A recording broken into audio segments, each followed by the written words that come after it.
بعدم براتون میگم که اینجا کجاست و من کجا موندم تو این چند روز. Let's go.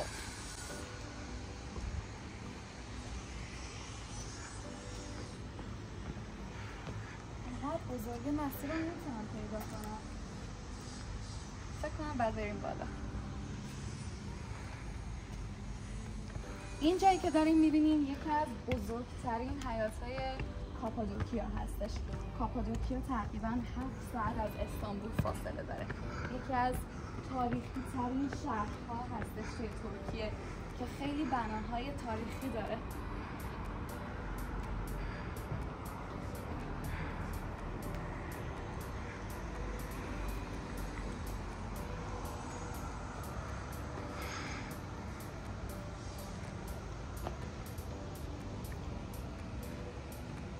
هوا الان 43 درجه است ولی گفتن که از اینم گرمتر میتونه باشه. خیلی گرمه.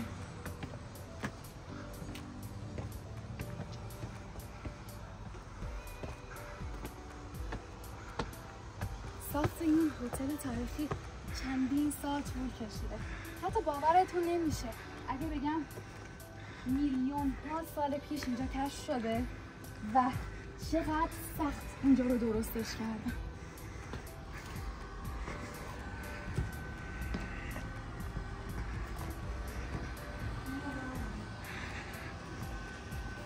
مثلا زبان اینا هم ترکیه. سرتو بیار پایین.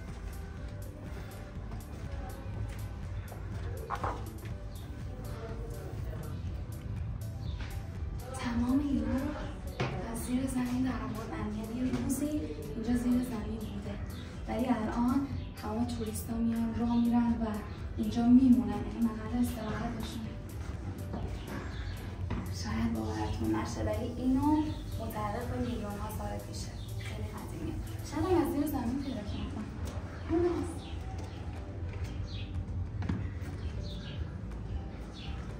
یه دریچه مخفی از این زیر داره. حالا بعدا میریم اینجا رو میریم.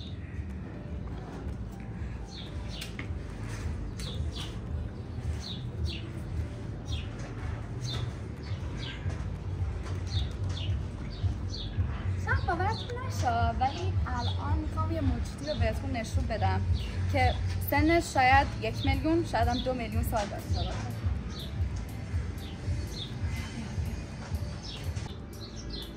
اینم اضافه کنم در اصل جایی که داریم میبینید 60 میلیون سال پیش یه غاری بوده که دست نیافتنی بوده، کشف نشده بوده ولی 26 سال پیش یک نفری یعنی صاحب این هتل میاد و اینجا رو بازسازی میکنه و تبدیل میشه به این هتل لاکچری به اسم 2000 years later. The Museum کاپادوکیا. خب راجع به این باغچه به ما توضیح میدی؟ این باغچه میخوام براتون بگم. این چرچل لاک‌پشتایی که داریم میبینید شاید باورتون نشه ولی همین کوچولوها 1 میلیون سال دارن، شاید هم بیشتر. خیلی پیرن. میدونین لاک‌پشتا خیلی عمر میکنن. در اصل وقتی 26 سال پیش اومدن و اینجا رو پیدا کردن میخواستن رنوویت کنن متوجه شدن که لاک‌پشتا اینجا خونه دارن و چون اونر اینجا خیلی آدم حیوان دوستی بوده دست نزده این قسمت از هتل این گاردن رو متعلق به لاک‌پشتا کرده. در اصل لاک‌پشتا همچنان تو خونه خودشونه. بریم لاک‌پشتا از نزدیک ببینیم.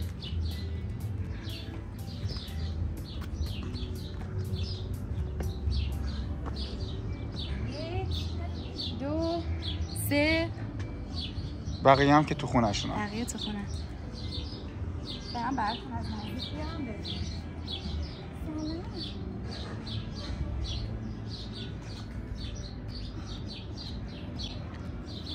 شما چقدر پیری.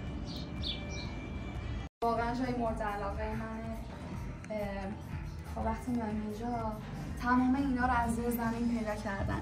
زده 735 BC یعنی 735 سال قبل از میلاد.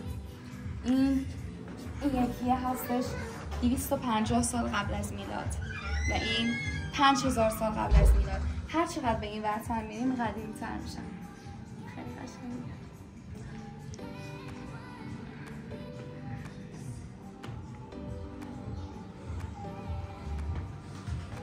این فکر می‌کنم شمشیرها برای آدمای خیلی قبل از میلاد باشه. خیلی قدیمی هم. حتی این میتونه یک وسیله جنگی باشه برای آدمایی که توی غار زندگی میکردن. و اینطوری شده که پیدا کردن اینجا عکس گرفتن از وقتی که داشتن اینجا رو میساختن و تمام این طلاها و این آثار خیلی گرانبها رو از این زمین کشف کردن. واو. این لباس ها تماما قدیمیه. شاید اینا 100,000 نفر پوشیدن تا اینکه امروز به اینجا رسیده.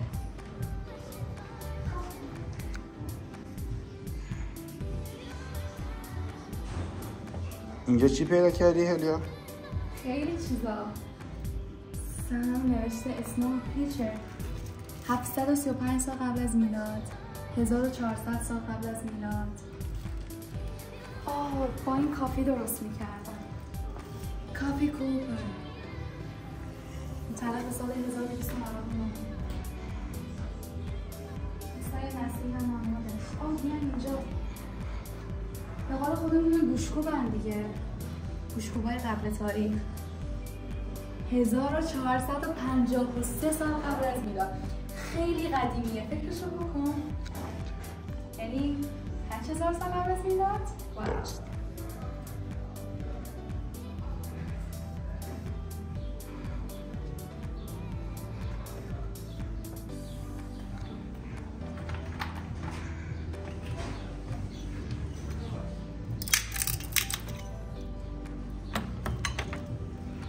گرده گذاشتن مهمونه از خودشون پذیرایی کنن.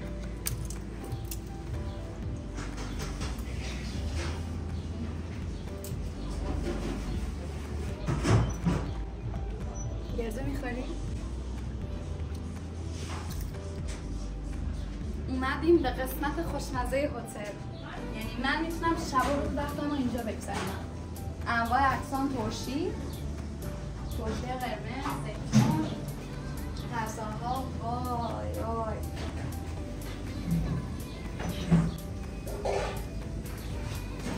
خیلی داغن. یعنی همین الان درستش کردم.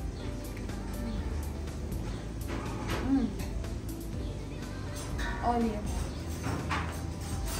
همینجا تنورشون اینجا، آشپزخونه اینجا، خیلی مجهز، بهداشتی و واقعا خوشمزه است.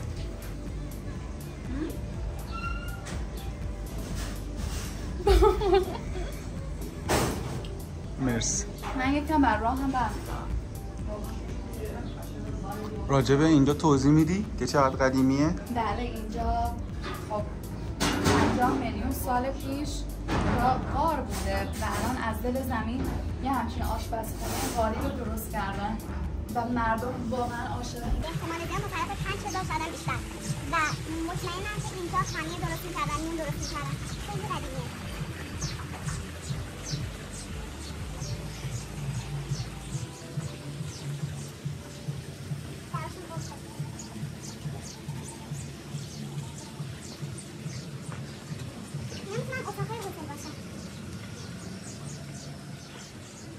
بریم قسمت بوتیک هتل رو ببینیم با هم دیگه.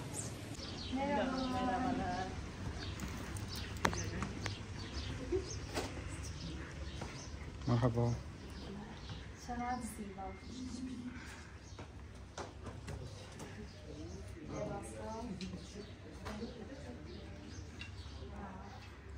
خیلی قدیمیه.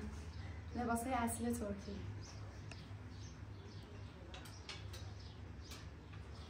دقت کردی که ترکیه چقدر خالقش قدیمه و جز اولین کشورهاست که درست شده.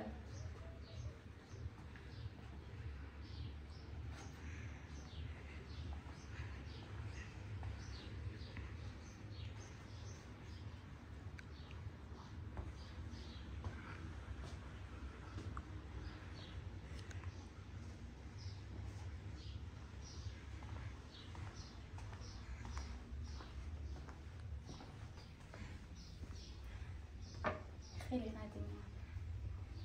در اصل این هتل موزه است به خاطر اینکه اسم هتل هم هست The Museum Hotel، یعنی یه هتلی که پر از چیزای باستانی و با ارزشه، هم هتل هم موزه.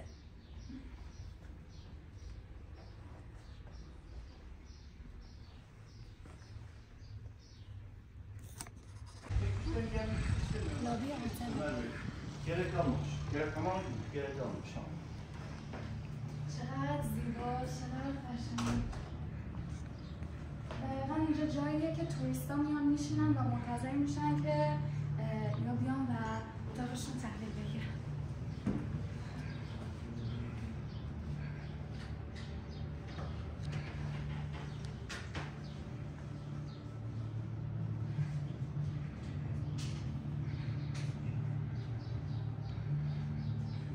کیمبریج. برای اسباب Osmanlı dönemine ait bir این savaş. کلاه‌ها رو زمان که با اسب‌ها میرفتن این ورها این کلاه‌ها رو میذاشتن برای زمان عثمان 16th century.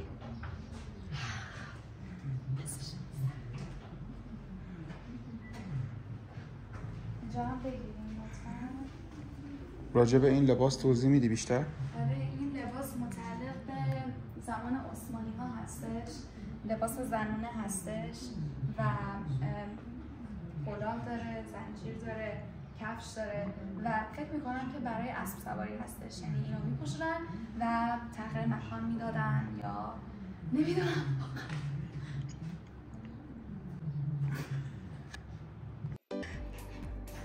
این مینی بار هتل هست، قسمت نشیمن هتل هست. جانم خانه بغلم منم بهتره شدم. I can't wait که برم اتاقم و شنا کنم. شاید یکی از جذاب‌ترین قسمت‌های این هتل این هستش که توی اتاق‌هاشون استخر دارن و این خیلی جذابه. بریم طرف بارم. سوشی ما رو راهنمایی کن.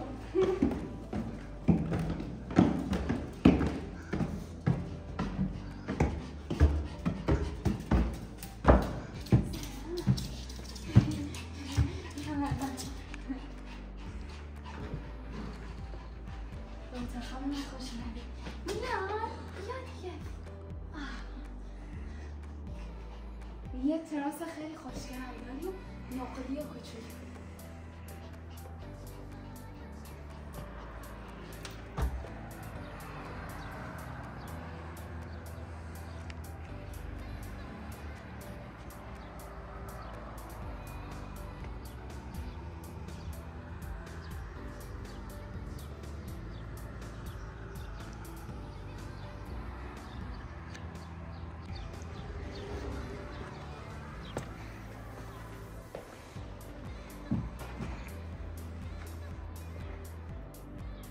برام نامه گذاشتن و به این تو ترکیه میگن لقم.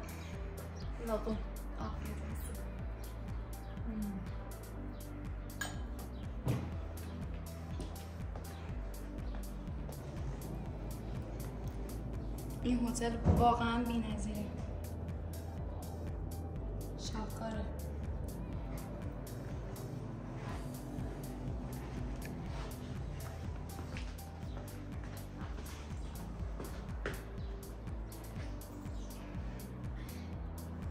این هم تور هتل میوزیم هتل.